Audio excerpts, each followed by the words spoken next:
မင်္ဂလာပါနော်မိုးပြောပြမယ်နော်ဗီဇကိုမြစ်တာနဲ့ပြုပြင်လို့မရတဲ့အကြောင်းကိုပြောပြမယ်အဲ့ဒါကဘယ်သူတွေလဲဆိုတော့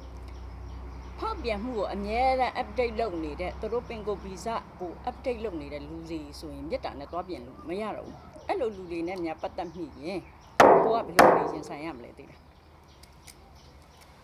တိတ်တိတ်ဆိတ်ဆိတ်နေလိုက်တာမျိုးကအကောင်းဆုံးပဲနော်သူတို့ကိုက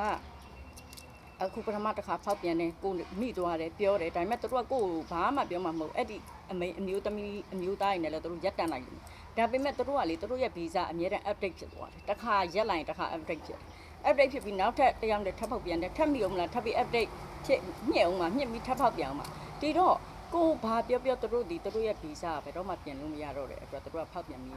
မယ်အဲ့တဲ့ခါကျတော့အဲ့လိုလူစားမျိုးကိုစွန့်လွတ်နိုင်တဲ့သူကတော့တခါတည်းစွန့်လွတ်လိုက်တာကောင်းတယ်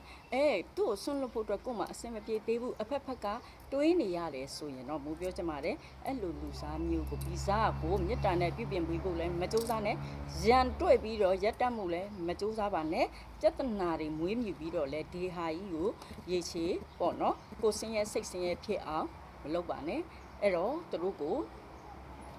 ပြစ်ခါပြုတ်ပြီးတော့ပဲထားလိုက်ပါနော်သူတို့ဘာလှုပ်ဘသူနဲ့တွဲဘာမှမပြောတော့ဘဲနဲ့ကိုသာပြုတ်ပြင်မှုစူးစမ်းပါကိုရဲ့နော်စိတ်နှလုံးသုံးပါးစလုံးသူ့ရှိမှနှစ်မိထားတာကိုပြန်ယုံထွက်ပါနော်ကိုယ်တိုင်အစဉ်ပြေအောင်နေပါကိုယ်တိုင်လှအောင်နေပါကိုယ်တိုင်စိတ်ချမ်းသာအောင်နေပါနော်လေးလာစရာလေးတွေလေးလာပါငယ်ရွယ်တဲ့သူတွေဆို